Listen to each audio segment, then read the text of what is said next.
Margin ঋণ সুবিধার অপব্যবহারের কারণে পুঁজিবাজারের মূলধন ঘাটতি দাঁড়িয়েছে 10,000 কোটি টাকা। বাজারে বর্তমানে 20,000 কোটি টাকার মূলধন ঘাটতির জন্য অনেকটাই দায়ী এই মার্জিন ঋণ। ঢালাওভাবে মার্জিন ঋণের সুবিধা নিয়ে ফোর্স সেলের কোপানলে পড়ে নিঃস্ব হয়েছেন অনেক বিনিয়োগকারী। তাই এবার মার্জিন ঋণের লাগাম টানতে বিধিমালায় সংশোধন আনছে নিয়ন্ত্রক সংস্থা বিএসইসি, যা খসড়া আকারে ওয়েবসাইটে জনসাধারণের মতামতের জন্য দেয়া হয়েছে। ব্রোকারেজ বা মার্চেন্ট ব্যাংক থেকে শেয়ারের বিপরীতে চড়া সুদে ঋণ নিতে পারেন পুঁজিবাজারের বিনিয়োগকারীরা। যে ঋণের অর্থ বিনিয়োগ করতে হয় শেয়ারেই। এই পদ্ধতিকে বলা হয় মার্জিন ঋণ।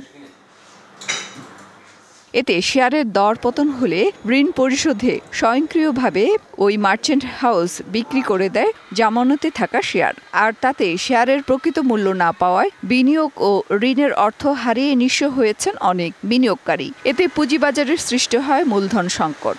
এই বাজারে প্রায় এখন পর্যন্ত 20,000 কোটি টাকা নেগেটিভ ইকুইটি আছে। তার মধ্যে সিগনিফিক্যান্ট একটা অংশ হচ্ছে আপনার মার্জিন ঋণের দ্বারা সৃষ্ট। সংকট উত্তরণে তাই ঢালাও মার্জিন ঋণের সুবিধা বন্ধের উদ্যোগ নিয়েছে নিয়ন্ত্রক সংস্থা বিএসইসি। নতুন বিধিমালায় ঋণ দেওয়ার ক্ষেত্রে জুড়ে দেওয়া হয়েছে নানা শর্ত। ঋণ সংস্থা মনে করে এমন উদ্যোগে সুরক্ষিত হবে ক্ষুদ্র বিনিয়োগকারীদের স্বার্থ।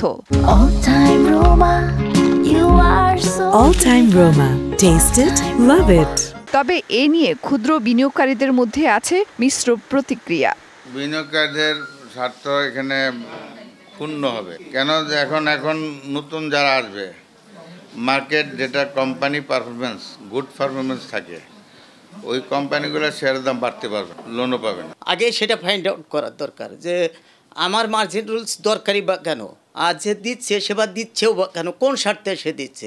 আর সে যদি দিয়েই থাকে তাহলে সে কেন আমাকে শর্ত জুড়ে দিবে? বিধিমালার নতুন শর্তকে মন্দের ভালো বলছে ব্রোকারেজ হাউসগুলো।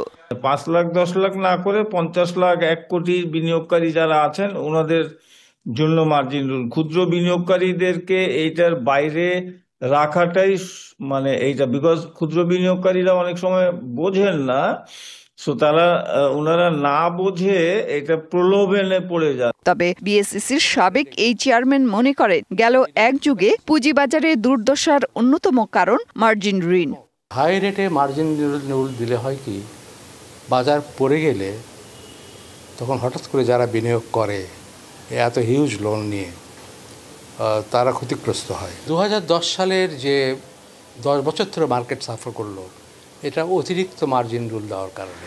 বিশ্লেষকরা বলছেন নতুন বিধিমালার যেন কেউ অপব্যবহার না করতে পারে সেজন্য নিয়ন্ত্রক সংস্থার পাশাপাশি ঢাকা স্টক এক্সচেঞ্জকেও নজরদারির দায়িত্ব দেওয়া উচিত। মেহের মনি, ডিবিসি নিউজ, ঢাকা।